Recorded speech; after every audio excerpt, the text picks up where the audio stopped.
তো নমস্কার প্রিয় বন্ধুরা, আজকে আবার একটা নতুন ব্লগ নিয়ে আসলাম তোমাদের মাঝে।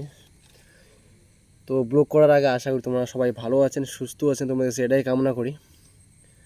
তো মার্কেট যাওয়ার উদ্দেশ্যে বেরোলাম, তো ভাবলাম আজকে রবিবার, আজকে একটু ব্লগ করার সময় যেহেতু পেয়েছি আজকে একটু ব্লগ করি।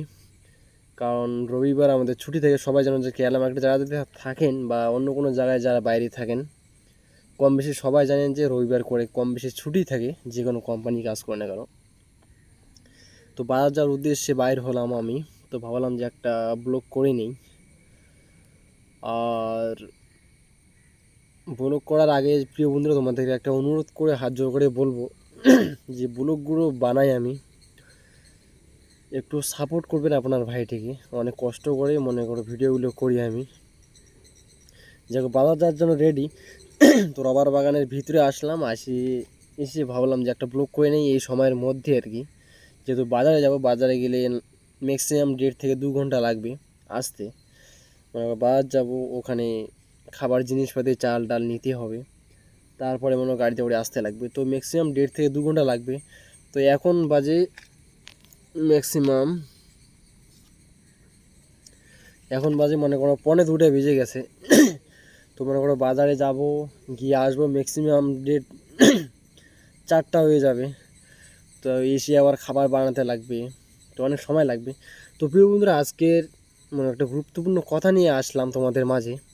তো ব্লগটা লাস্ট অবধি দেখলে হয়তো বুঝতে পারবে যে কিসের নিয়ে কথা বলতেছি আমি, কিসের নিয়ে মানে কী কথাটা আমার গুরুত্বপূর্ণ।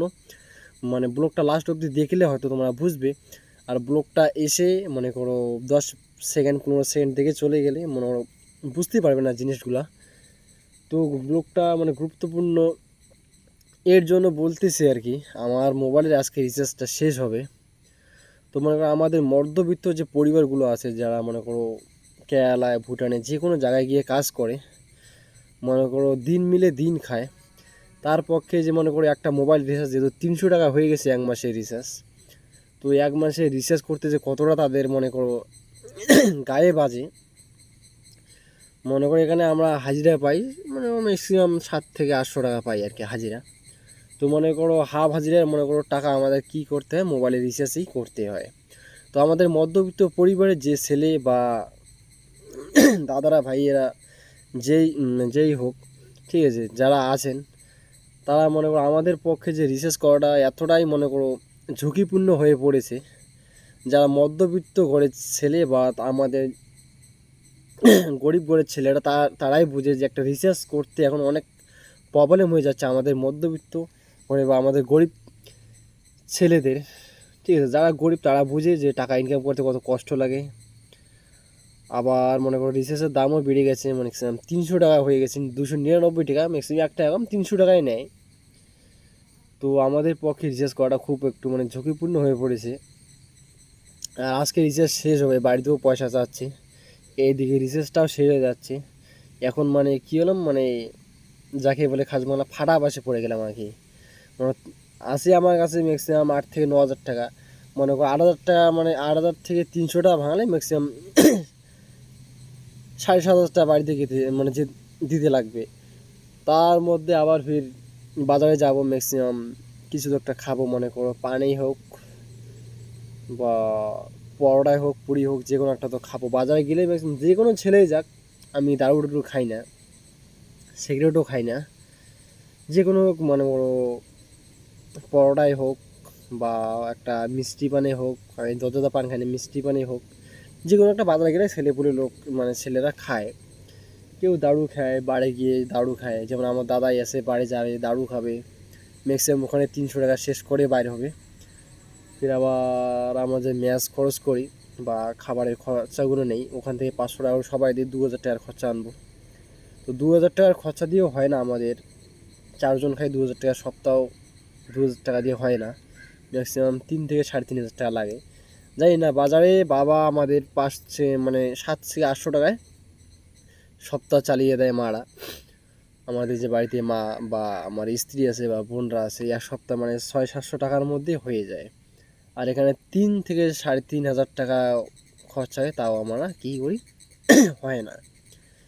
আর বাড়িতে মনে করো এখানে একটা কী প্রবলেম, বাড়িতে মনে করো মা বোনেরা আমাদের বাড়ি মনে করো আশপাশে অনেক আমরা বলি কালা কচুর ডেরা, ঠিক আছে, ঢেকিয়া শাক। যারা মনে করো গ্রামে থাকবো তারা বুঝবে যে কী কী শাকের নাম বলতেছি আমি, বা কী কী খাবার জিনিসের নাম বলতেছি, যেটা সবজি খাওয়া যায় আর কি। মনে করো ঢেকিয়া শাক, পালং শাক, অনেক ধরনের শাক। আমরা যে আমি গ্রামের ছেলে, তো আমি গ্রামের ছেলে হয়ে অনেক কিছু নানান জিনিস আবাদ করি। আমরা যেহেতু গ্রামেই থাকি, ধান আবাদ করি, তামাক আবাদ করি, নানান অনেক ধরনের জিনিস আবাদ করি। তো এগুলো আবাদ করে আমাদের মনে করো গ্রামে মানে আমার টুকটাক চলে আর কি। গ্রামে মানে খাওয়া হয়, কিছু সবজি আনা হয়, কিছু বেচিয়ে কিছু ইনকামও আসে টুকটাক। বলবো না যে কৃষকদের ইনকাম নেই, কৃষকদেরও ম্যাক্সিমাম ভালোই ইনকাম আছে। যারা জমি বেশি থাকে তাদের, মানে আমার 5-6 বিঘা 7 বিঘা 8 বিঘা 9 বিঘা 10 বিঘা এমন জমি আছে, তারা কৃষি আবাদ করেও মনে করো 6 মাসে না 1 থেকে 1.5 লাখ বা 2 লাখ টাকা ইনকাম করে 6 মাসেই। তো প্রিয় বন্ধুরা, তো গুরুত্বপূর্ণ কথাটা আমি বলেছিলাম যে রিসার্চের যে বললাম আগে, তো রিসার্চের পক্ষে আমাদের পক্ষে সত্যি বলছি খুব একটা ঝুঁকিপূর্ণ হয়ে পড়েছে। তো রিসার্চ করা খুব চাপ হয়ে যাচ্ছে আমাদের পক্ষে।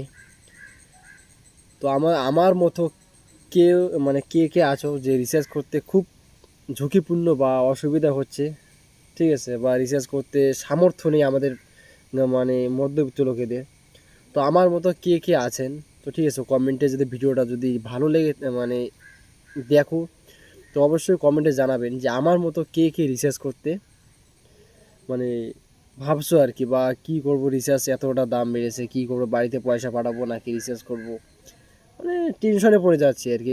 রিসার্চ করলে 300 টাকা চলে যায়, মানে ওরা কেলা হাবাজির টাকা চলে যায় রিসার্চে। তো যারা যারা আমার মতো এরকম টেনশন করতেছেন বা ভাবছেন যে রিসার্চ শেষ, কাল পরশু রিসার্চ শেষ হবে, কী করবো কী করবো, তো কমেন্টে অবশ্যই জানাবেন, ঠিক আছে। তো আমি তো খুব টেনশনে আছি, রিসার্চ শেষ হয়ে যাচ্ছে, আমার 300 টাকা চলে যাবে। তো প্রিয় বন্ধুরা, ব্লগটা বেশি বড় করতেছেন, এখানে শেষ করতেছি। যারা যারা ভিডিওটি দেখছেন অবশ্যই একটু শেয়ার করবেন আপনার ভাইটির যদি ভিডিওগুলি ভালো লেগে থাকে। আর দেখা হচ্ছে প্রিয় বন্ধুরা নেক্সট ভিডিওতে। সবাই ভালো থাকবেন, সুস্থ থাকবেন। প্রণাম, বাই।